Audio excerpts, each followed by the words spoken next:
Good morning to all and all present here.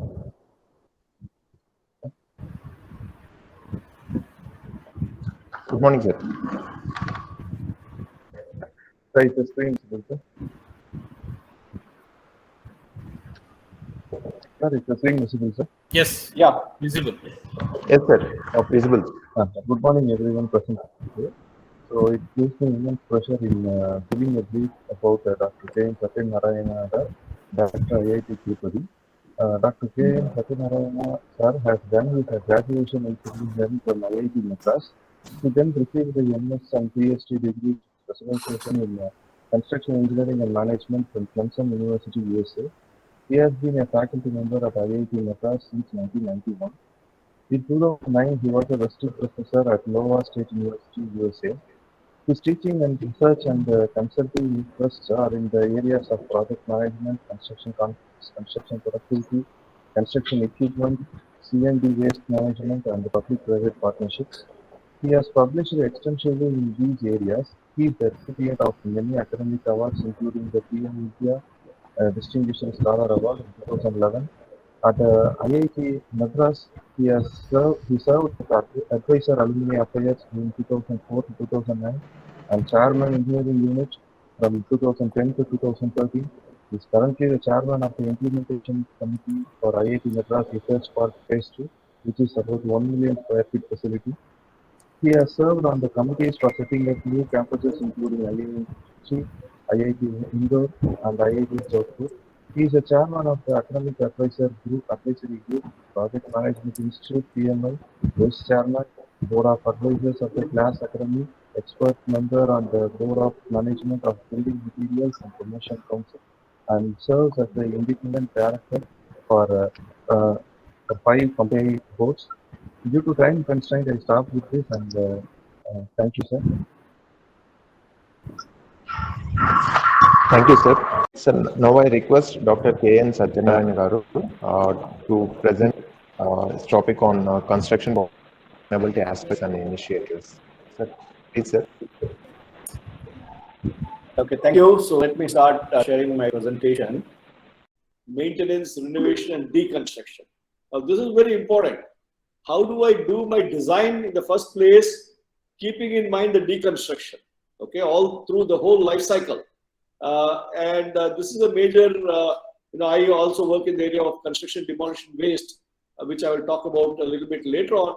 So when I'm doing the design itself tomorrow, how do I plan my whole construction, the choice of my materials, the way I construct, that tomorrow I'm able to deconstruct the thing and reuse it. Okay, so this is, we have to look at it from all these angles, and so we need a paradigm shift from measuring time.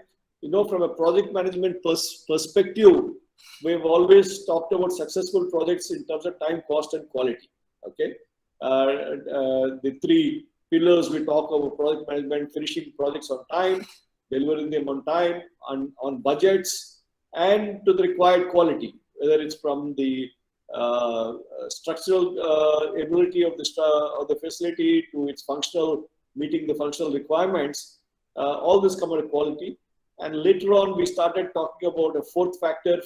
I'm being a project management, I'm putting it from that lens in terms of safety. Construction industry is another again industry that contributes to the maximum number of workplace-related injuries and deaths. So from that, maybe mining is one industry which will be more than construction, but otherwise we have a lot of safety issues. But today we have brought in terms of measuring the success of a project, a 5th dimension to the whole thing, which is sustainable. Okay, and so how do we measure? So we are now there are people who are working on coming up with measures and matrices on how do we bring in this aspect into looking at the success of a project. And this is the whole objective is to minimize your resource consumptions, to maximize your resource reuse.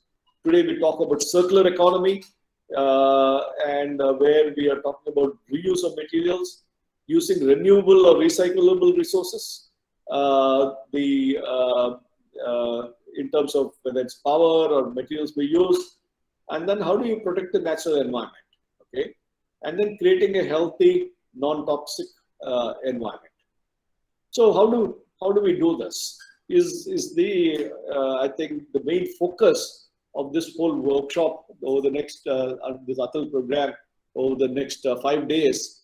So I will just touch on some of these aspects. Now, all of you are aware of this SDG goals, the 17 SDG goals, and quite a few of these goals are related to our sector, the construction sector. Now, if you look at this, clean water and sanitation, goal number 6, goal number 9, industry, innovation and infrastructure, 11, sustainable cities and communities, 12, responsible consumption and production, 13, climate action, 15, life on land. These are all directly related to our sector, okay? But the other goals are also indirectly related to how our sector interfaces on this SDG goals. Now, if you look at the American Society of Civil Engineers and the Code of Ethics for professional conduct of their members, if you see their updated codes that they have updated in the last couple of decades, they have brought in sustainability in a very strong way in the Code of Ethics. And the canon, they have a list of canons. The first canon is hold safety paramount, okay? And so they say engineers whose professional judgment is overruled under circumstances where safety, health, and welfare of the public is endangered, or the principles of sustainable development ignored, shall inform the clients or employers of the possible consequences. So they are putting a burden or a responsibility of all engineers that it is your responsibility to educate, inform, and probably prevail on your clients or your people who have employed you that where safety, health, and sustainability are being compromised, that this needs to be taken care of. And it also says engineers should seek opportunities to be constructive of a constructive service in civic affairs and work for the advancements of safety, health, and well-being of communities and protection of the environment through the practice of sustainable development. And engineers should be committed to improving the environment by adherence to the principles of sustainable development, so enhance the quality of life of the general public. Okay, so this is a code of ethics that they have brought in terms of making sustainability a major pillar on how we practice our profession.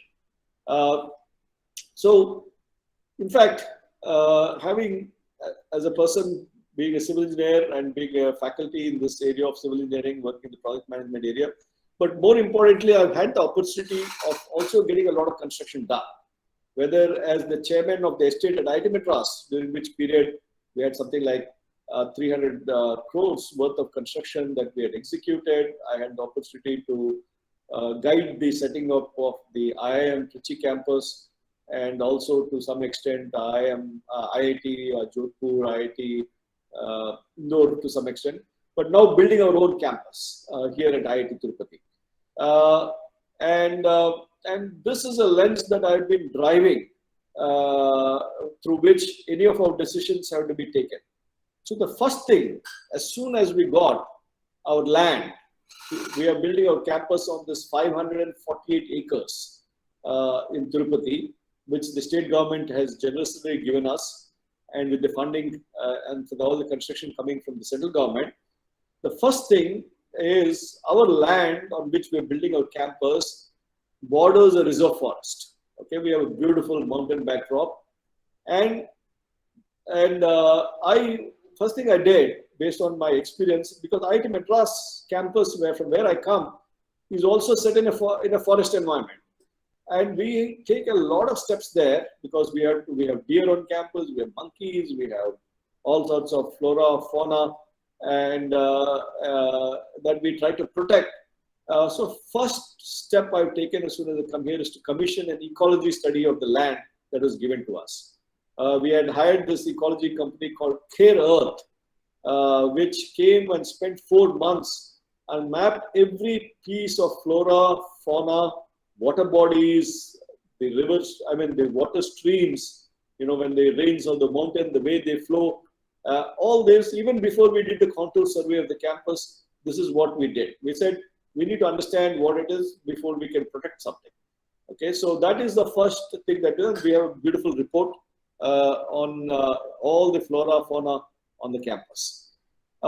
Then when we started building the campus, we said, we as an IIT should be demonstrating some of the sustainable technologies. So let's implement some of these technologies. Now, it's not an easy thing when you do this, because when you are especially using government money, you have to show that you're giving the public their value, but then most often the auditors and the others look at it from the first cost basis. And I have to get it executed through organizations like CPWD. And some of these technologies have not been executed by them before. So convincing all of them on the need to do this. And then they're also worried whether these technologies will work. If they don't work, whether CVC, audit, these people will come and start questioning us as to, why if you wasted the government's money and it didn't work. So that's a risk that is always there when you're putting in new technologies. But then if you understand the technology well, you study the technology well, and you gain the confidence, then I think you can go ahead and take those risks. And in fact, that's the risk I have taken. So some of the technologies we brought in, one is our hostels that we built. We built it with this technology called glass fiber reinforced gypsum panels. I will talk about this in detail, and then we've put in, even in the first stage, we're generating about 210 kilowatt solar power. Now, this is a stage 1 campus, as we call it, which is about 10% of our campus we're building. So it gives us an opportunity for us to try out some of these technologies. Then we did a lot of prefab construction. Then we did polished concrete, eliminated the use of tiles on the floor. We just polished the concrete to mirror finish. So, and you'll see all these some of these are very high technology. It's not, if you really want to do some of the sustainable practices, you need to go to a higher level of technology to make it happen. And then the fly ash bricks, that of course, the fly ash bricks has become a common practice, so nothing new. And we did DC fittings, all our fans, lights in our hostels, and some of our buildings work on 48 volt DCs. I will talk about this as to why we put in this DC fittings for energy saving perspective. So this is the first stage campus that we built, where out of the 548 acres in one corner, in about 35 acres, we quickly, we started, IIT Tirupati started in 2015, and our target was the first batch should live on the campus. A lot of IIT started in 2008, 3-4 batches graduated without ever seeing the campus. But we said we have to build rapidly and sustainably. So we decided to build some hostels, some immediately required undergraduate laboratories, and some sports facilities for the students, and some classrooms in the permanent campus. So we started this exercise in 2015. We started the institute in a temporary campus. In 2016, we started planning this and wanted to get this ready by 2018. Which we achieved, the target which we achieved. Of course, now we are building a big campus. We now have a 600 crore contract going on, which will be completed in less than a year, where the big department buildings, further hostels, housing for faculty, staff, classroom complexes, administrative buildings, all these are being built. But I'm focusing on this because we had experimented and tried a number of sustainable sectors. This phase 1A campus, as we call it, it's also called the transit campus. So if you see here, the hostel blocks, which accommodate nearly about 800 students, we use this technology class called glass fiber reinforced gypsum panels, and we put in DC, all the fittings there, whether it's fans, lights, all of them work on 48 volt DC. Then we did PEB structures for our pre-engineered building structures. So you prefab them, come and assemble mostly steel-based structures for the roof. And our two laboratory buildings, our dining facility, all this we built with prefab structures, and we put solar on the top of these buildings. And then we also did polished concrete and Even our indoor stadium building is also a prefab building. So let's look at some of these technologies. Now, glass fiber reinforced gypsum. Now, our traditional construction, as we build all our buildings, is using either mostly frame structures. If it is a small structure, maybe a mason structure, but today even a small structure, everyone does a frame structure where you put concrete columns, beams, slabs, and then infill walls with bricks, whether it is burnt red clay bricks or you using fly ash bricks. So these are all, if I'm using bricks, if I'm using red, red clay burnt bricks, you're taking topsoil, and then once you take the topsoil, that land is of no more use from an agricultural perspective. Then you're burning them, you're consuming a lot of energy, putting out a lot of carbon CO2 into the environment, and you're transporting all these bricks here and placing them. Now, what we did is we used this technology called glass fiber reinforced gypsum. Now, gypsum is a waste product from the chemical and fertilizer industry. Now, if you go to the FACT factory in Cochin, the fertilizer and chemical of company of Travancore Cochin, there is 7 million tons of gypsum lying there.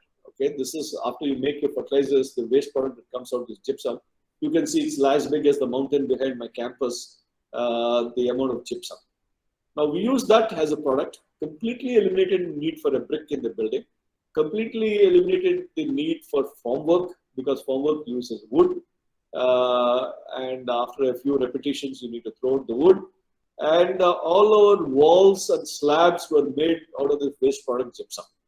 So the panels are, so you make these panels in factories. Panels are made of gypsum plaster reinforced with glass fibers. So that's why it's called glass fiber reinforced gypsum, GFRG. And the panels are used as walls, slabs, and also staircase elements.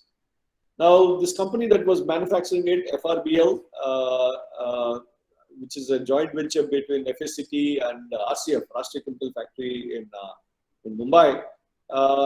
So each panel has a thickness of 124 mm. That is equal about 5 inches.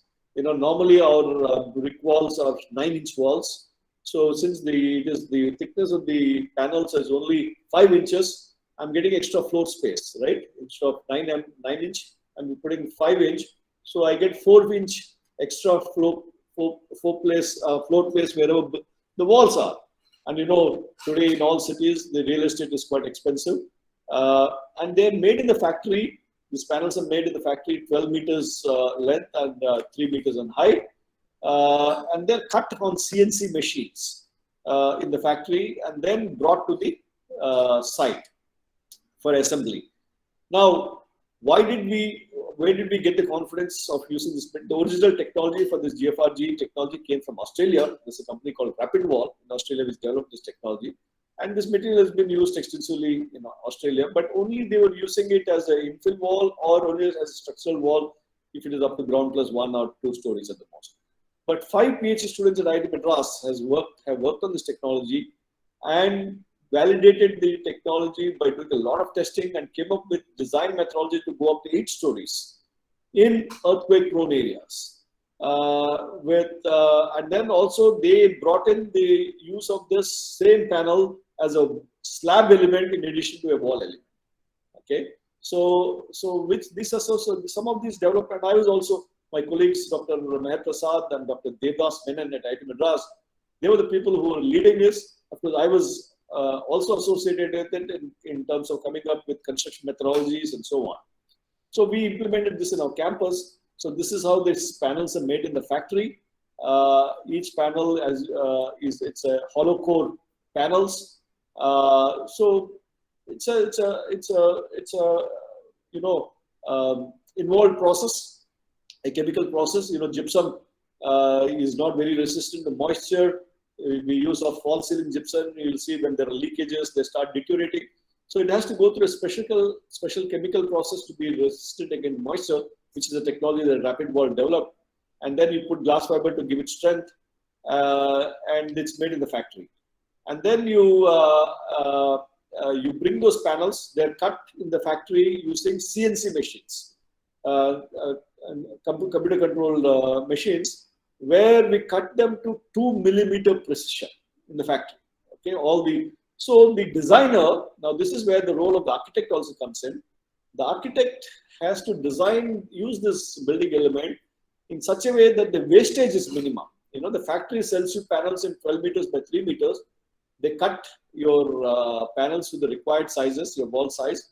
They cut the openings also, door openings, window openings, also in the factory to the required size, and ship it to your site. Now, if your designer architect does not maximize the utilization of the panel and creates designs which requires a lot of wastage, then the cost goes up, but you're also wasting material.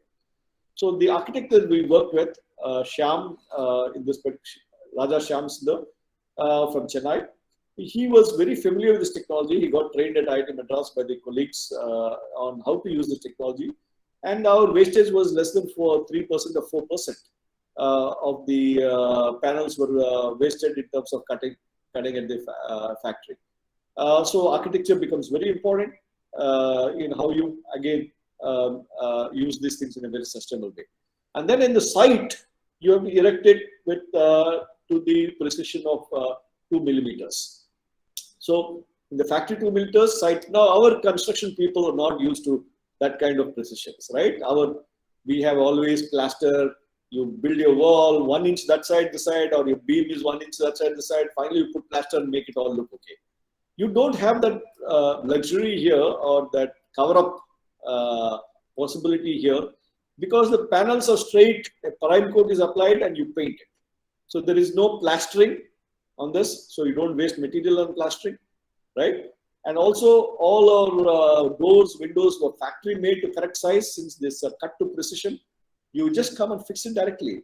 Today in our sites, what happens? Your doors will come, the openings are not perfect shape, then you have to touch up, do a lot of things. Here it was just you come and fix it. So these were some of the big advantages. And you also have to get the right contractor to do it, right? If you get a contractor who doesn't understand the level of precision requirements and brings the skill. So this building was, the main contractor was Amar Raja's Infrastructure, but the subcontractor was a specialized guy who knew how to do this GFRG construction, because all joints have to be properly finished. You have to put epoxy coatings for making it leakage proof, and so on.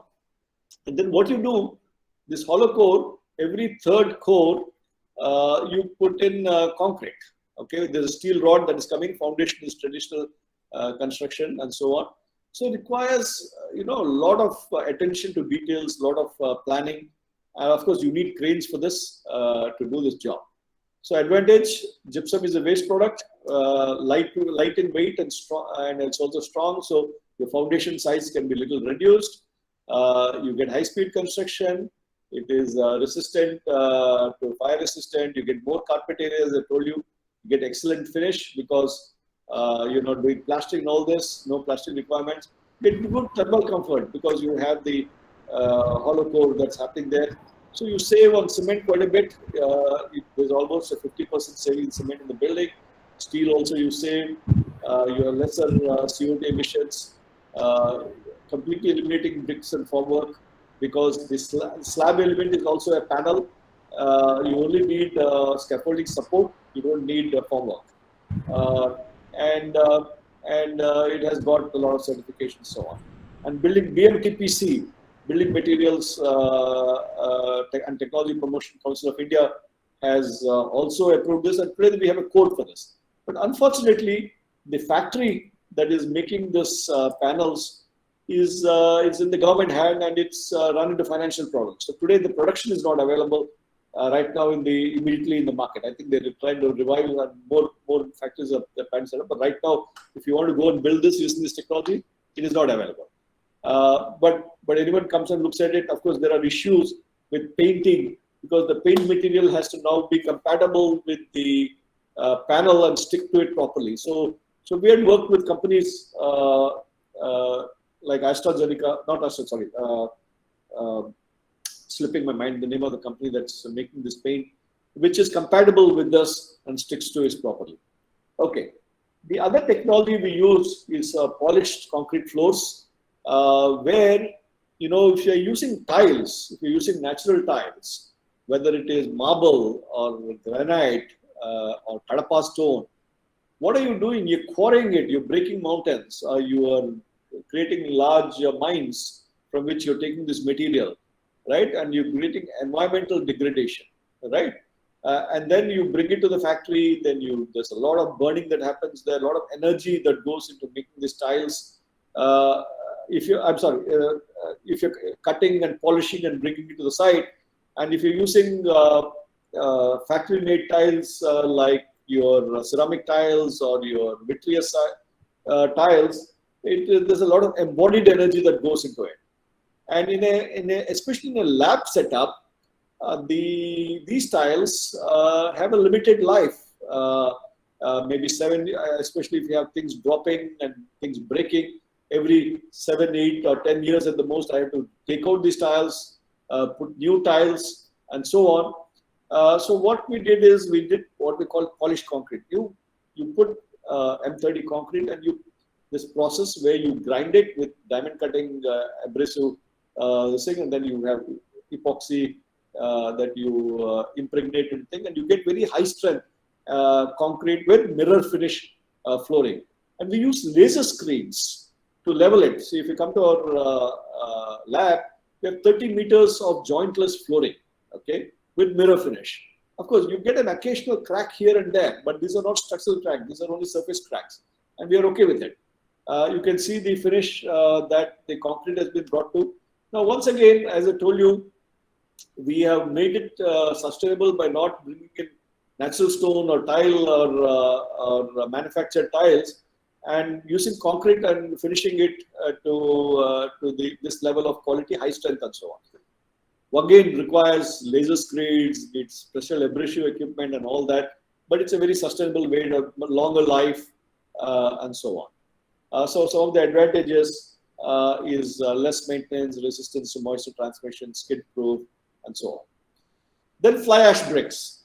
You know, again, burnt bricks. We have I had talked about normal clay bricks where you degrade the environment. And fly ash is again a byproduct from your thermal power plants, and we have huge quantities of fly ash lying all over the country. Of course, now we use mixed fly ash with cement to get your pozzolanic cement. But now even the bricks, with a certain amount of replacing part of the cement with fly ash, we make these bricks, and we've been using them. Okay, and then so some of the advantages again, conserves virgin material, topsoil and from the land. You know, it's lighter weight compared to regular bricks, reduces short-term and long-term costs. So we use those bricks wherever we had built our walls. And then, as I told you, we put up solar plants. Now, solar energy, this is a technology, this 48-volt DC solar fittings and use of solar is again a technology that IIT Madras has been promoting. Jhunjhunwala and IIT Madras and others have been strongly promoting this technology, because solar energy, when you generate it, it's generated as DC power. Then what do? We put inverters and convert it to AC. And then you transmit the power to where you use. And today, whether it's your computer, your cell phone, and even LED lights, all this work on DC. And again, you convert it back to DC. So the issue is, why don't I use DC directly? Okay. And especially this technology has been developed where you need to do off-grid.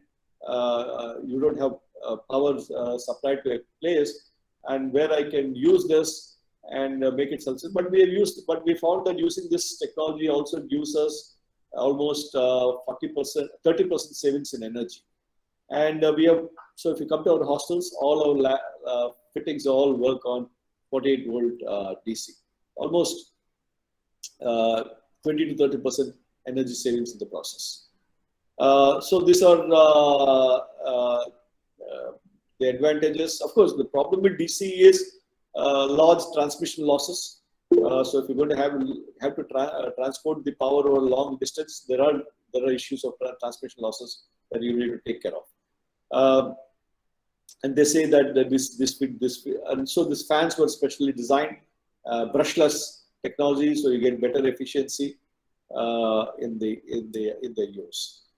In our campus, we also use, we've been recycling the water, from the, we have an STP, and we're using the recycled water for flushing. We're using the recycled water for gardening in the campus. And even in our permanent campus that we're doing now, all our buildings have double tanks, both with drinking water quality tanks and also the recycled water for flushing and other purposes. So this is the recycling plant that we had set up in our first stage campus also. In our main campus now, the bigger buildings, we are having much bigger recycling plants. All our new buildings that we're building, the academic buildings, not the thing, we are doing fair-face concrete, okay, as we call it. It's called fair-face concrete. So the buildings do not have any more plastic or painting. When you remove the formwork, you place your concrete, you remove the formwork, and that is the face of the building. Okay, no plastic, no painting. So you're eliminating the requirement for plastering. So you save on material, but if you have to get that finished, you have to use excellent formwork.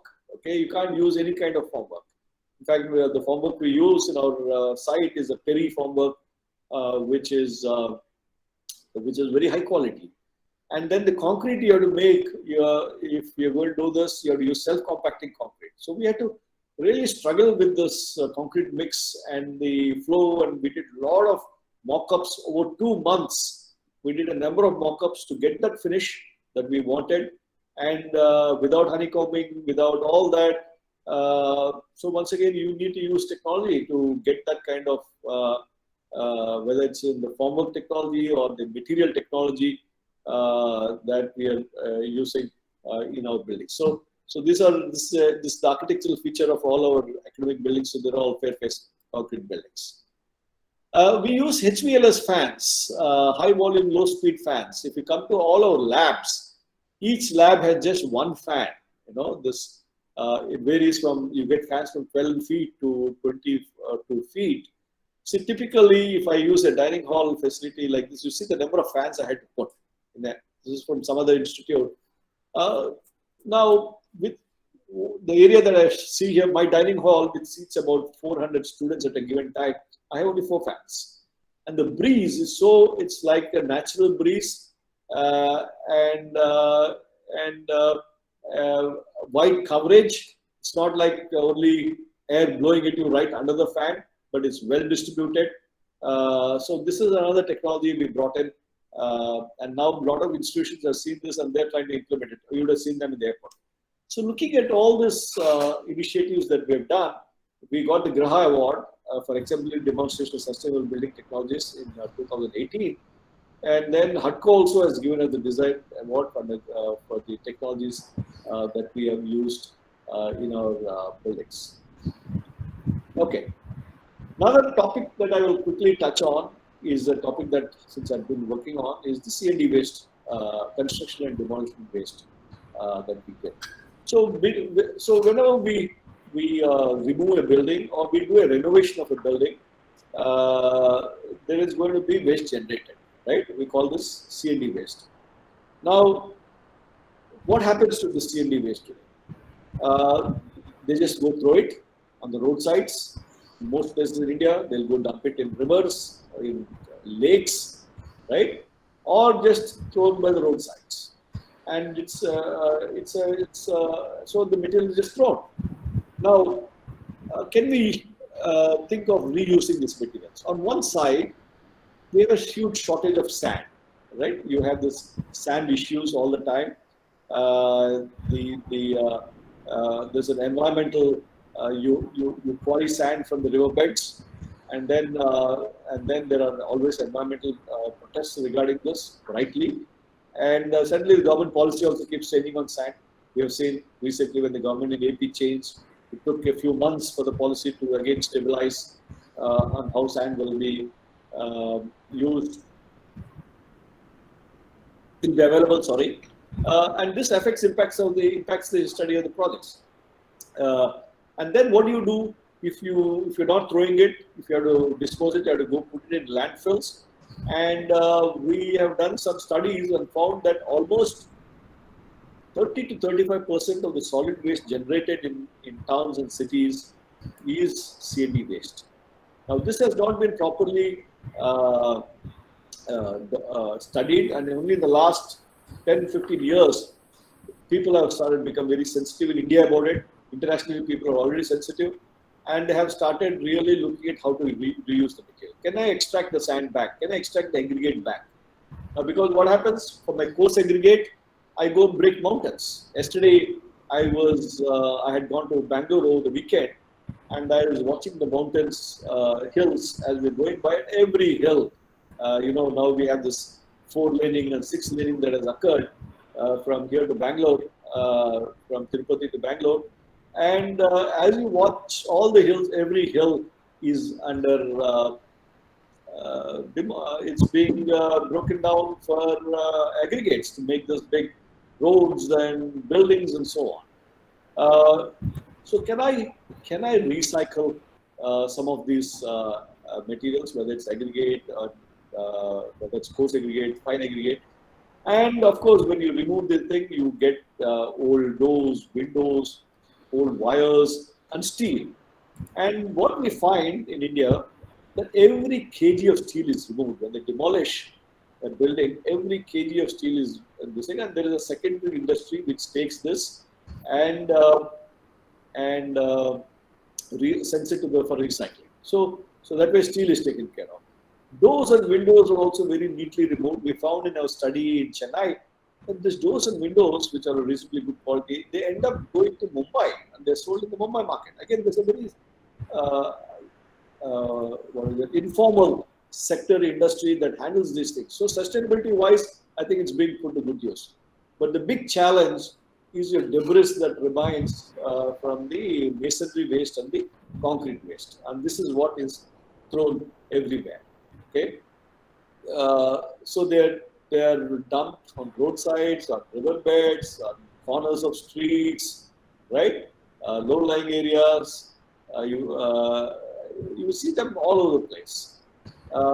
So if you look at the composition of the C&D waste, so this concrete and masonry waste really, in fact, we have now a study with Godrej Properties that we are right now doing on real estate projects. What is the issue of C&D waste and so on. Now, being an inert in nature, the debris occupies valuable landfill space. It's not organic material which decomposes. So and every city is facing this problem, finding landfill areas to get rid of their waste that they generate. So can we use it as an alternate? So what do? You have to do recycling. So you get the C&D waste, and then you can set up a plant which does the extraction of the aggregate, whether it's sand or coarse aggregate. And there's a process you have to do, washing of the aggregates and all those things. So in India, the first big plant was set at Burari in Delhi. There are 2 major plants in Delhi, which they set up about 10 years back, which are working reasonably well. But for a country of this size, I was in Surat in March of this year, and there's another plant there which is doing reasonably well. But there are only about 6 or 7 effectively running plants in the whole country. A small country like Netherlands has about 300 C&D recycling plants. 300. And the country of India, Netherlands population, this thing is not even equivalent to the NCR region of India, right? In terms of the population and other things. And in a country like India, we have only, because what you do is just go throw in someone's backyard and get away with it, and so on. So this is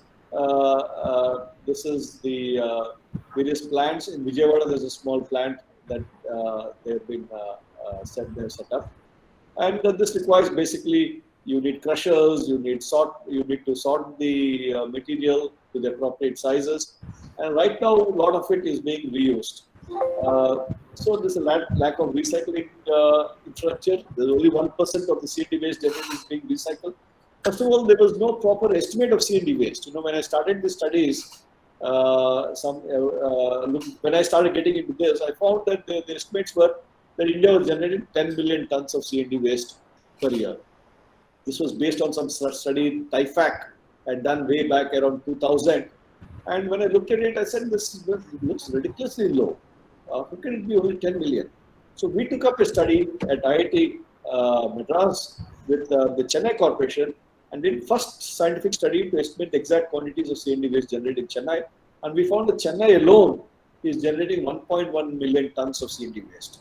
If Chennai is alone, city is generating 1.1, how can India's beat 10 million? So the actual estimate is probably 300 million or so of tons of C&D waste generated in the country every year. And if you look at the solid waste management rules and guidelines, till a few years back, C&D waste was just one paragraph. The new guidelines that were issued in 2016 or so, there is a whole section, now whole chapter on C&D waste, how it should be handled. So we ran a number of workshops. Now, how do you incentivize people to use these things? It's a big challenge. There has to be policy change. You'll find that the cost of the recycled aggregate, because a lot of energy that goes into, some amount of energy that goes into transporting and all that, in some places it may be costlier than the natural aggregate. But then, you're saving a lot on the environment, so the government has to, from a society point of view, has to probably subsidize. Probably no GST if I'm using recycled aggregates, which will make it then economically viable. So there's a lot of policy interventions that are required to make these practices viable. In fact, we have done a life cycle assessment study. One of my MS scholars here did a life cycle assessment study to see how much is the impact of using natural aggregates and C&D waste. So this is an impact study. For example, if you're using Na is natural aggregate, Ra is recycled aggregate. So we have seen whether it's from the carcinogens perspective, global warming, non-renewable energy, and all these things. We have found that there is a decrease in impact based on the analysis, standard analysis that are available to do the studies. Overall reduction, we said, there's an 85% environmental impact by using recycled aggregate over. And this is some of the data that in terms of the environmental impact quantification between the natural aggregates and the recycled aggregates. Okay. So we found that 0.4 million tons of C&D is landfill in Chennai every year out of the 1.1 million ton that is. The others, rest of it is thrown all over the place. If it is landfill, and if you look at it from the land occupation point of view, also there's a lot of saving if I recycle it rather than it going into the land occupation perspective. Another topic that I want to touch on how poor quality of construction impacts sustainability. Now look at our sidewalks. This is something I observe everywhere I go. Okay, the top two pictures are with respect to sidewalks. They will use this interlocking blocks, or they use concrete that is placed, and within a few months, these things are sort of no use. You cannot use them because they're not properly done. Now, in the case of the interlocking block, what has happened? See, you have to compact your soil well, okay, before you place them. How people don't compact them? They just place the soil and on the top of it place this. And over time, this will just settle down. And then what will they do? They'll issue a new contract. They will take all this old tiles. Now you have to throw it somewhere. You put it again in someone's backyard or in some river or on a landfill. And then you put more material. Now, ideally, if I place it properly, this walk should be work well for at least 7-8 years before I do any repairs.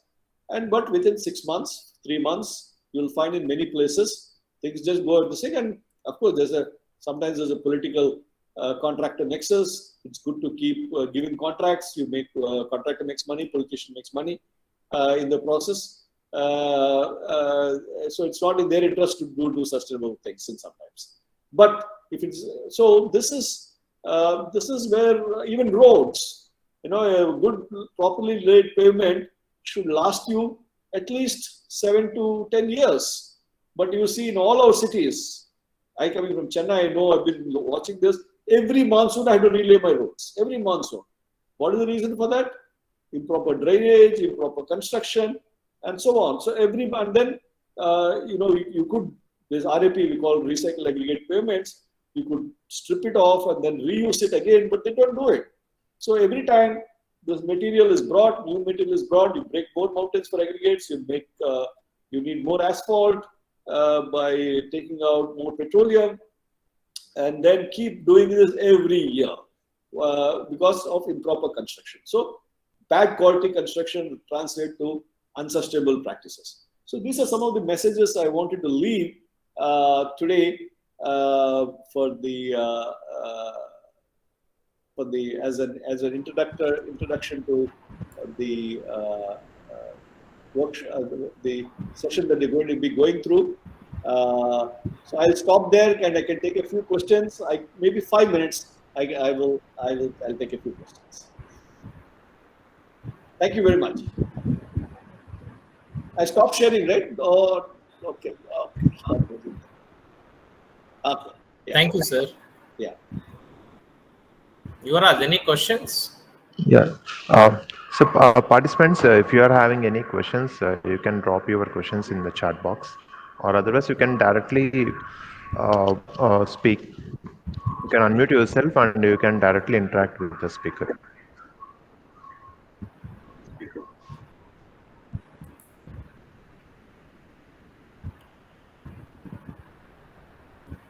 Sir, Satyanarayan, sir. Yeah. Shall I ask a question, sir? Please.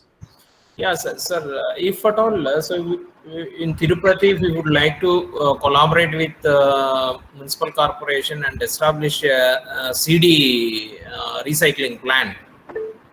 So, is there anybody from the industry who help us technology-wise? Yeah, there is enough technology. In fact, I had done the DPR, CNT waste recycling for Tirupati Municipal Corporation. Of course, I did it, but then I don't know what happened to that DPR. I understand again they went and hired someone else to do it. So technology is available. In fact, I am in touch with companies which provide this technology, and they have also funded some research with us. Technology is not the issue. The issue is the will to do it. The issue is, of course, you have to find some land to do it. You have to find methodology of collecting the CNT waste, taking it to the plant, and then creating a market for the recycled material after that, right? So, so a lot of people now make this. See, one more thing is how codal provisions prevent some of the sustainable practices. The IS 383 for aggregates, earlier it was titled as natural aggregates. So people were not willing to use the recycled aggregates because the code says natural aggregates. So the code had to be modified. They modified the code now. It removed the word natural now. And under so even Ciptability, while running all this, it was running all these workshops and saying use CNT waste, but on their project they will not use CNT waste because they say there's no code. Well, the code actually did not prevent you from using the recycled aggregates, but it didn't explicitly permit you. Okay, so now it does explicitly. So you can use recycled aggregates in if you're doing structural concrete up to 20%. You can use recycled concrete. If it is non-structural concrete like pavement blocks and all those things, you can use 100% recycling. Sir, if somebody wants to start a startup, so using this, in this particular technologies, is it possible, sir, for any new incumbent? It is possible, but see, it's as a startup, it's a challenge because there's so much you have to do policy intervention. Though now the government's policy is very clear that every city beyond a certain size has to set up this thing, but there's no political and the technical will in the bureaucracy and other things to get it done. So for a startup, it is a challenge of it's not just technology. Technology is the easy part here. The issue is the funding, getting the land, getting the thing, getting the product, getting the acceptance of the product. All this are the huge challenges. The Surat plant that I was talking about, which I visited, is a case where an entrepreneur has done it, but he's she's struggling with the marketing of the whole thing and all these things. Thank you, sir. Sir, there is a question from Dr. P. Parthiban. Yeah. Sir, any research conducted on water pollution due to construction demolition waste disposal sites? I've not been involved in any of this because right now C&D waste is either put in the landfill, regular landfills, right? Or it's just thrown all over the place. Now the impact of what is the water pollution that is affecting because of C&D waste disposal sites? I'm not aware of any of the studies in terms of quantifying it and all. I'm sure there are. I'm not saying they're not there, but I'm personally not aware. Yeah, thank you, sir. There is Excuse me, sir.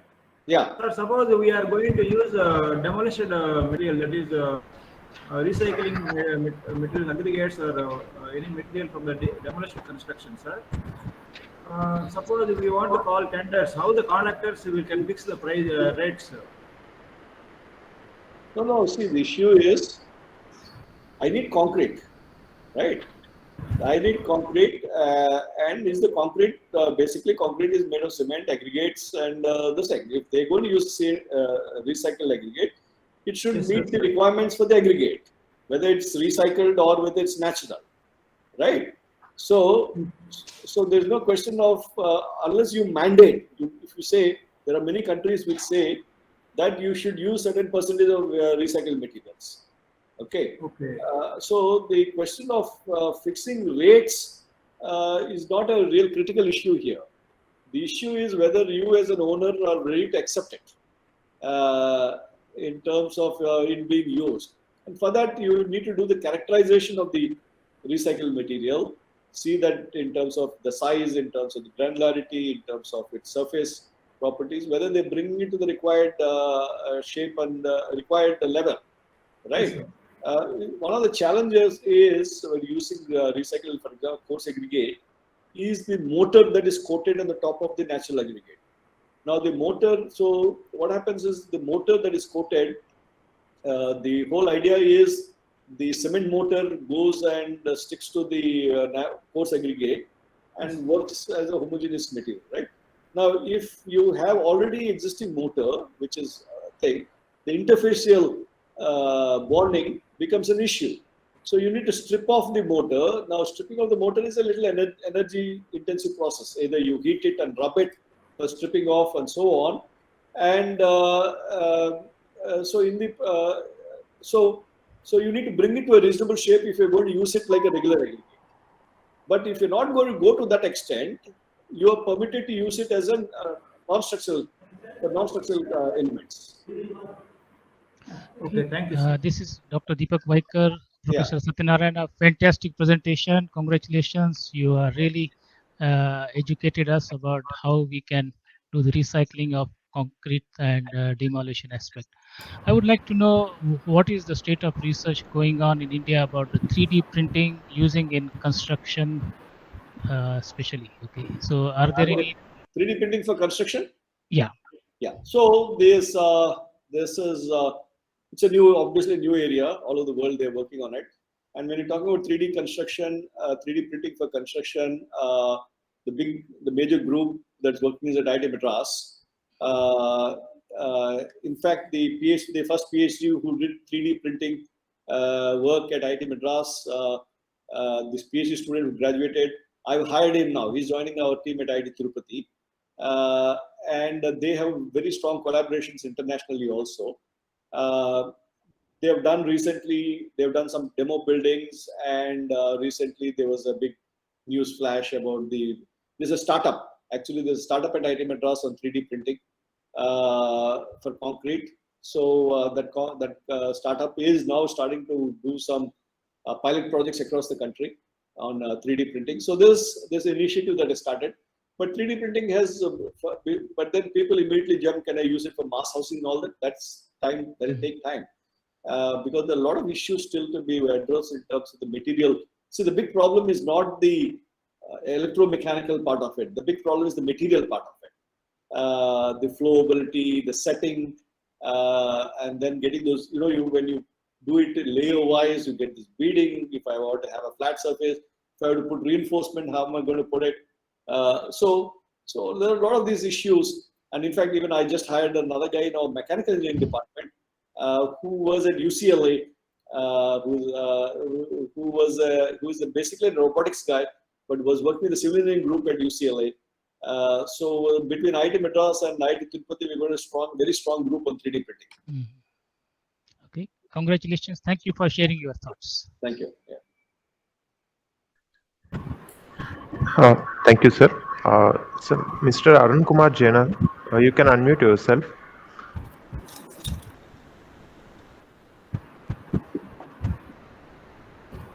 Mr. Arun Kumar Jaina. Sir, are you there, sir? Yes, sir. You can go on, sir.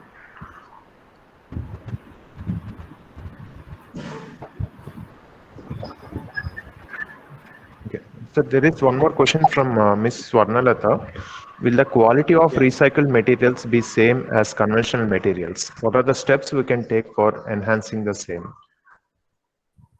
Yeah, as I told you, the quality it depends on the amount of processing you do.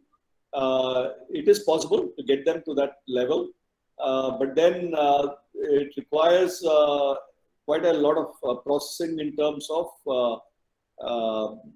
the energy required, water requirements to do it. But then you're not going and breaking mountains and other things. So if I can replace, it's not possible to 100% replace your natural aggregates and other things. But if I can say even replace 20% or 30%, that's a major step in terms of doing it. So it is possible, but we'll have to see on the source what kind of input material you're getting, and then how it's going to be. Basically, what you do, you crush it to the required size, and then you need to either use it directly, in which case it is going. But if you're going to use it as structural elements, you need to bring it to a shape where even the motor is removed. Which becomes a little more energy intensive process, but it is possible. Sir, in IIT Tirupati, are you following this zero net energy, sir? No, we are, well, the objective is to get there, but of course we are setting up, as we are building, we are putting up our, solar power plants that we're going to be doing. But the challenge is also storage. Okay, the energy that you generate at nights, if you're using solar, you have to store it. But storage requires a lot of battery. Now, there are a lot of issues with respect to batteries, life, and then what do you do once it is over? How do you recycle it, and so on. So, so we are working towards it, but zero net is not something that we can achieve in a very near future. It will take us time. Maybe in future, yes, sir. In future, I think you can do it. You know, but achieve, yes. Thank you, sir. Yeah, we're going to be generating with the new construction about more than 1 megawatt power in the campus itself. Yeah. Okay, thank you very much for having me. And I hope some of the thoughts that are left behind gel with the audience and set the tone for the future talks. Thank you very much. Thank you so much, sir. So thank you very much for sparing your valuable time. So, and inaugurating the FDP and throwing light on the sustainable technologies that have been used, implemented in IIT Tirupati campus, and a keynote lecture on construction and demolition waste. So how we can make sustainable. So whatever construction and demolition waste that is generated. So thank you so much for your enlightening lecture, sir. We will follow your footprints, so if possible, so in collaboration with you and the municipal corporation. As you rightly said, there is a requirement of will and so thought, and some person should lead this actually. Thank you so much, sir. Thank you. Bye. All the best. Thank you so much. Thank you, sir. And the next session, that is session 2 of day 1, will start at 12:45 p.m. And the topic for the session 2 is sustainability challenges in buildings by Professor Dr. Montamoni, Professor, Center for Sustainable Technologies and Center for Product Design and Manufacturing, Indian Institute of Science, Bangalore. And the session 3 followed by the session 2 will start at 2:45. And the topic for session 3 is sustainability innovations of IISc and societal transformation by Dr. G. Madhavi Lata, Professor, Department of Civil Engineering, Indian Institute of Science, Bangalore. Thank you. I request all the participants to join the session by 12:40 p.m. Thank you. Thank you. Thank you, sir. Vaikar, sir. Sir Krishna Reddy, sir, thank you so much for joining. Thank you all the participants. So make use of this wonderful FDP. So you have eminent speakers. So across all areas of interest. So we tried our level best so to cover all areas. So where we can reduce the consumption of natural resources and protect the environment through sustainable technologies and the sustainable parameters that need to be incorporated in each and every design, planning and implementation. So with this, I thank everyone. I thank Prasad Raju for his untiring efforts so in starting this FDP. Thank you, sir. Thank you very much, sir. I think you have also spent a lot of time on this.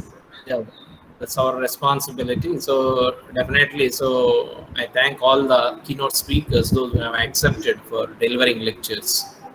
Yes, sir. Thank you very much, sir. Thank you, sir. Yuvraj? Sir, shall we end the session, sir? Yeah, did you give feedback form and given some time for them? Yes, sir. Yes, sir. I have shared the feedback form, and participants should fill the feedback form within 30 minutes. After that, it will be deactivated. Okay, Thank you. you can end up the session. Thank you, sir. Sure.